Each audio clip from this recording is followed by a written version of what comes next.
Em áudio e vídeo. Bom dia, Viga. Bom dia, meu caro Tiago, bom dia para você, para a bancada, para o ouvinte e para o internauta da Jovem Pan. Meu caro Tiago, a quarta-feira começa com o tempo fechado, temperatura relativamente baixa no Rio de Janeiro para padrões cariocas, tá, Tiago?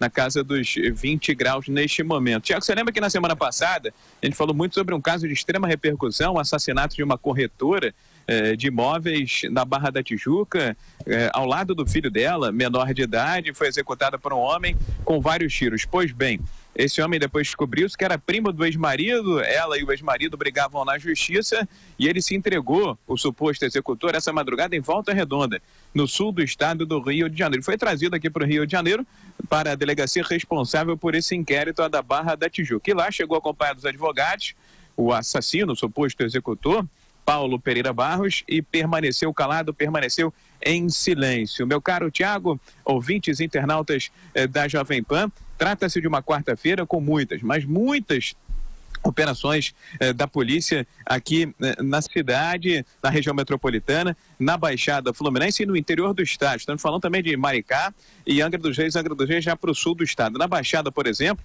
um assessor de um político, o presidente da Câmara de Nova Iguaçu, foi executado com 8 tiros na cabeça. Ele foi identificado como Lucas e não se sabe as causas, as motivações, mas foi morto com 8 tiros na cabeça. Tem uma operação grande, a principal dessas várias que eu citei em todo o estado do Rio de Janeiro, são mais de 10, acontecendo no Morro de São Carlos. Helicópteros blindados, muitos tiros, segundo os moradores desta comunidade, desta favela que fica na região central da capital.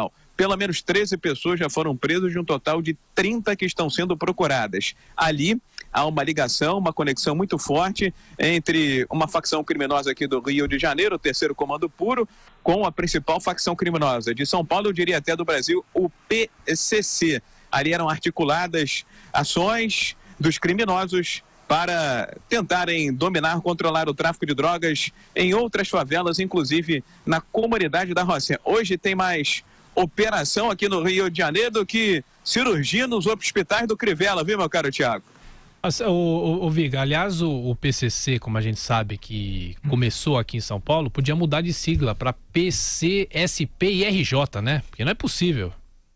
Ou então PCCBR, né? Porque eu acho que o PCC já está difundido, disseminado, está presente em todos os estados brasileiros, aqui no Rio de Janeiro cada vez mais presente, inclusive financiando, bancando e ajudando, né, com armas pesadas, com poderio, com arsenal, essa nova facção criminosa foi criada recentemente e que tenta, essa nova facção, dominar favelas estratégicas aqui da cidade do Rio de Janeiro, meu caro Tiago. Eduardo. É verdade, eu tive na Colômbia na semana passada e tive em Bogotá, eu nunca tinha ido a Bogotá.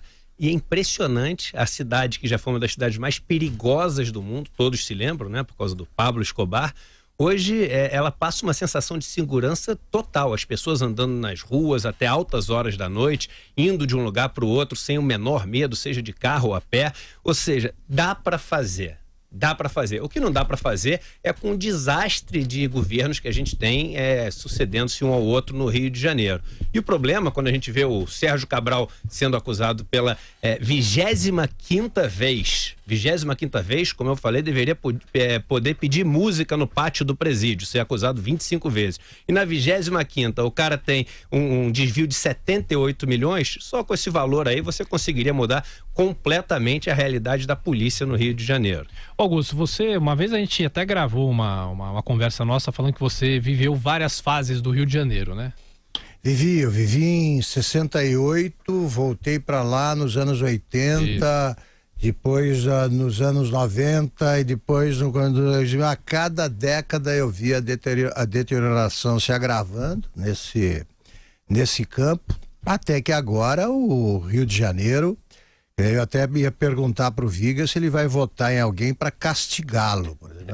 Você vai ser meu carrasco de estimação, né? Assim, eu voto no cara só para você ser governador do Rio de Janeiro, porque não é fácil a situação. E o Vila já apontou aqui o ponto central, né? Você ou faz uma intervenção de verdade, agora que é o que do que o Rio precisa, ou você para com essa brincadeira, porque você não pode destacar o Exército para resolver um problema sem que ele tenha meios para agir minimamente. E isso era bom perguntar para os presidenciáveis, viu? Você que está nos ouvindo, nos assistindo, perguntar, não só você do Rio de Janeiro, porque esse fenômeno é nacional. O Rio é que aparece mais. Então, se no Rio der certo um processo de cerco e aniquilamento dos traficantes e milícias, é linguagem militar, cerco e aniquilamento, presença durante 1, 2, 3, 5 anos, se for necessário, do Exército, das polícias civil e militar, do aparelho de Estado, e não sai. Acabou, enquanto não resolver o problema. Aí, você vai sair só se em outros países isso resolveu, porque aqui não.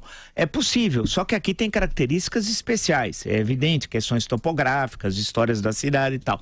Então é isso. Então você tem de perguntar. E uma outra questão, o crime organizado, nós já falamos aqui, vai eleger deputados estaduais, deputados federais, vai participar da eleição de senadores e governador de estado. Ou seja, o crime organizado vai estar no interior do aparelho de estado. Ou nós agora, rapidamente, enfrentamos e vamos ser vitoriosos nessa guerra, que é uma guerra mesmo, ou o crime organizado vai tomar todo o aparelho de Estado. Portanto, é uma questão de sobrevivência do país.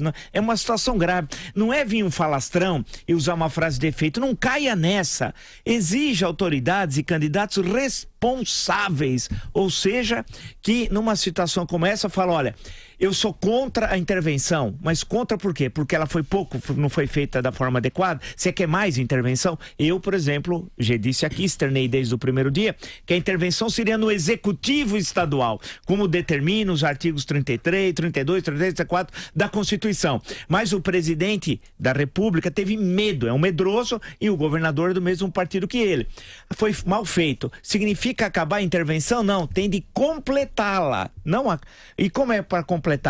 Dar condições ao Exército, essa GLO cria um problema terrível. Ontem morreram, né, nós noticiamos aqui anteontem, né, que morreram 2 militares, de tomar as regiões sobre o crime organizado, tomar militarmente e dar garantias que essa ocupação militar, que tem de ser permanente, faça com que um soldado possa apertar o gatilho, por exemplo, na hora que está sendo atacado por traficantes, porque do jeito que está ele não aperta, é ele que morre, não o traficante.